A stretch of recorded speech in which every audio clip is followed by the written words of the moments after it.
Assalamualaikum warahmatullahi wabarakatuh.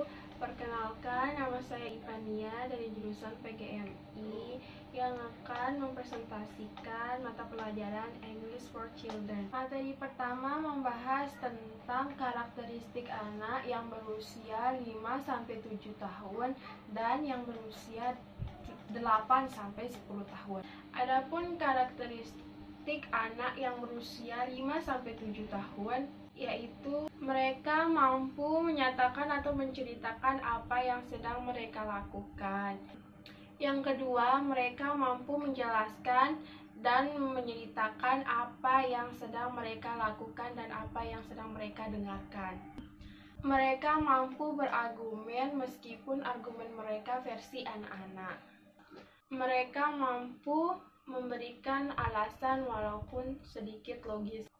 Mereka mampu menjelaskan apa yang mereka lihat. Mereka mampu menangkap situasi jauh sebelum mereka memahami bahasa. Mereka mampu berbahasa jauh sebelum mereka tahu arti bahasa itu sendiri. Mereka memiliki rentang konsentrasi dan perhatian yang sangat pendek. Mereka mengalami kesulitan mengetahui tentang apa itu fiksi dan fakta.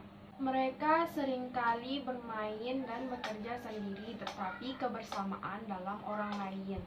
Adapun karakteristik anak-anak yang berusia 8-10 tahun, yaitu mereka bisa membedakan antara fiksi dan fakta. Kedua, mereka selalu bertanya. Ketiga, mereka memiliki pandangan apa yang mereka sukai dan apa yang mereka tidak sukai. Mereka juga dapat bekerja dengan orang lain dan belajar dari orang lain. Materi kedua membahas tentang bagaimana guru ideal dalam bahasa Inggris dan apa yang harus ada di ruang kelas. Adapun kriteria guru bahasa Inggris yang ideal untuk anak-anak yaitu yang pertama, guru ideal harus memiliki sense humor. Yang kedua, berwawasan luas. Dan yang ketiga, guru harus bisa menyesuaikan diri dengan anak-anak dan harus berpakaian yaitu dengan pakaian fashionable. Guru harus mempunyai kemampuan tambahan seperti bisa menggambar atau menjadi aktor atau aktris di dalam ruang kelas. Guru harus respek terhadap murid dan realistis terhadap kemampuan murid dan tidak boleh membedakan murid. Kita harus membuat murid-murid merasa nyaman belajar di kelas. Yang harus ada di kelas adalah kalender, poster, meja, kursi, papan tulis, penggaris, spidol atau alat untuk papan tulis, dan bingkai foto, lemari arsip, dan peralatan kebersihan. Pengaturan duduk.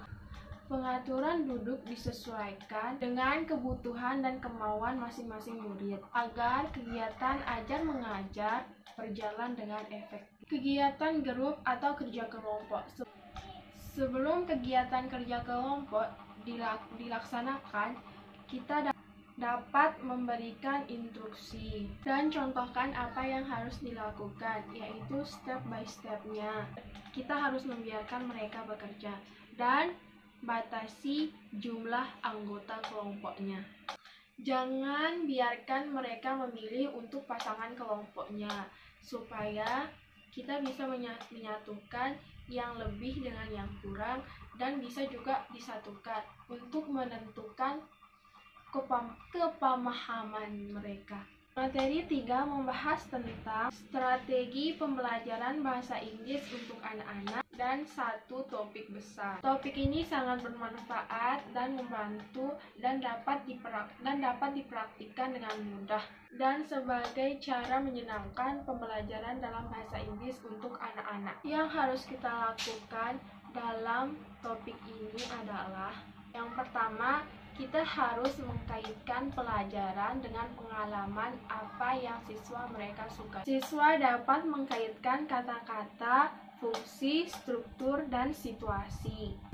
Yang ketiga, fleksibel untuk beradaptasi di dalam kelas.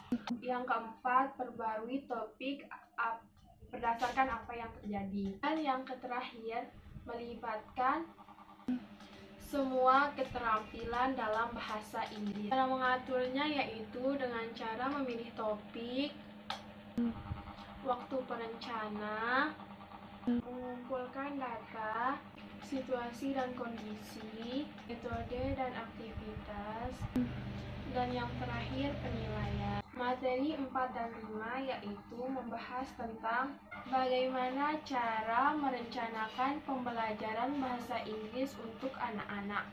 Pertama, ada beberapa alasan yang dikemukakan, yaitu memudahkan kita untuk mengajar di kelas, mampu mengelola waktu dengan baik, kita akan tahu apa yang kita butuhkan pada waktu pembelajaran, membantu menyeimbangkan pelajaran, memberi keamanan dan kepercayaan diri yang diteruskan kepada murid-murid. 2. Adapun tahap perencanaan sebagai berikut. 3 tahap perencanaan itu yaitu: pertama, perencanaan jangka panjang atau jangka panjang. Yang kedua, perencanaan jangka pendek atau unit kerja. Yang ketiga, perencanaan pelajaran atau pelajaran individu. 3. Adapun poin dalam perencanaan pembelajaran yaitu: pertama, buat pengaturan kelas semudah mungkin atau semenarik mungkin. 2. Hubungkan pelajaran yang kita sedang ajari dan pelajaran yang sebelumnya. 3. Waktu itu adalah penting, jadi kita harus merencanakan pembelajaran dengan baik dan tepat. 4. Tunjukkan beberapa banyak waktu untuk setiap kegiatan.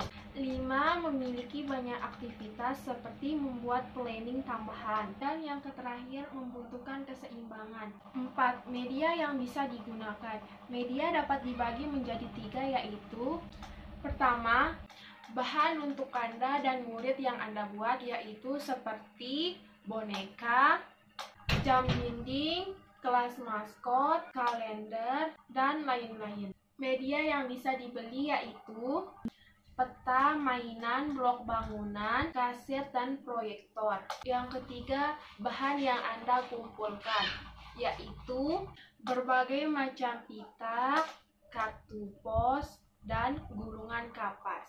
Mohon maaf bila ada kesalahan, baik disengaja maupun tidak disengaja.